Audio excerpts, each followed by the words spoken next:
So what if the secret to a good life wasn't really about chasing happiness, but about embracing pain? That's the big question we're diving into today, as we break down Mark Manson's The Subtle Art of Not Giving a Fuck. It's a philosophy that pretty much flips everything we think we know about happiness right on its head. And really, the whole thing boils down to this one powerful idea.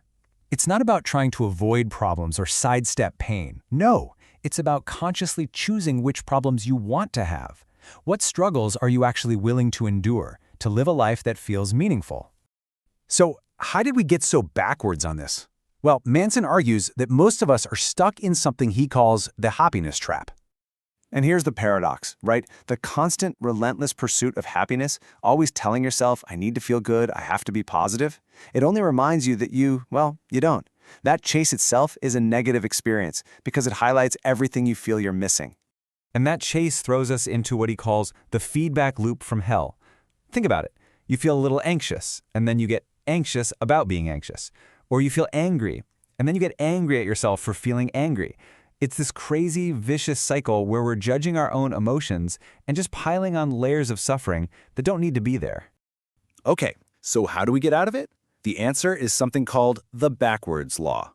And the secret, as counterintuitive as it sounds, is to just stop running from the negative stuff and actually learn to embrace it. I mean, just look at the difference here. On the left, chasing the positive. It just reinforces what you don't have. But on the right, accepting the negative. That's what actually short-circuits that feedback loop from hell. It's what builds real, lasting resilience. It's wild, but wanting a positive experience is a negative experience. And accepting a negative experience, that is a positive experience. And you see this principle literally everywhere. Everything that's actually worthwhile in life is earned by overcoming something negative. The pain you feel in the gym, that leads to better health. The failures you have in business, those are what lead to real success. That uncomfortable, honest conversation, that's how you build trust. It turns out our struggles really do determine our successes. All right, that all sounds pretty good in theory, right? But how do we actually do it? Manson says we need a better compass for life, one that's built on a foundation of better, more solid values. And he breaks it down into this three-part framework. First, you've got to uncover your real values. Second, you have to take radical responsibility for your life. And third, you need to learn to act first, way before motivation ever decides to show up. So let's dig into that first principle, uncovering your values. And the tool he gives us for this is a simple but really powerful metaphor he calls the self-awareness onion. So you've got to peel back 3 layers. The first layer is just identifying the emotion. Simply ask, what am I feeling right now? Then you peel back the next layer and question why. Okay, why do I feel this way? And finally, and this is the absolute key, you get to the core. You uncover the value or the personal metric that's driving that feeling. This is how you find the root cause, not just the symptom. Next up, we've got Principle 2, taking radical responsibility. This is all about understanding that while you don't always control what happens to you, you always have control over how you interpret it, and more importantly, how you respond. And here's a super important distinction to make. Fault is about the past. It's about choices that have already been made. Responsibility, on the other hand, is about the present. It's all about the choice you are making right now. When you can separate these two, you empower yourself to act, no matter who's to blame for the situation. And this third principle just completely flips the script on motivation. We're always told to wait until we feel motivated. Manson says, no, act first. See, motivation isn't some magical thing you need to get started. It's actually the result of you getting started.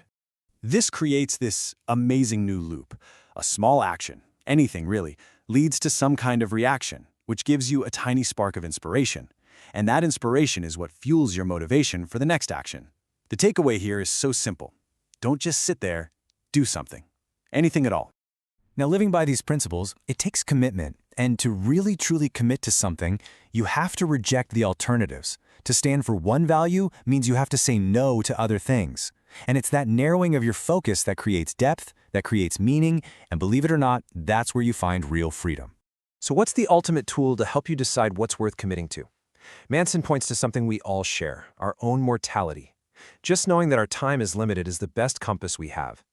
It forces us to cut away all the trivial stuff. As he puts it, without death, everything would feel inconsequential. All metrics and values suddenly zero. Okay, let's pull all this together and make it really practical. It's time to turn this philosophy into something you can do right now. It's time to consciously choose your struggle. See, the most important question you can ask yourself isn't what do I want to enjoy?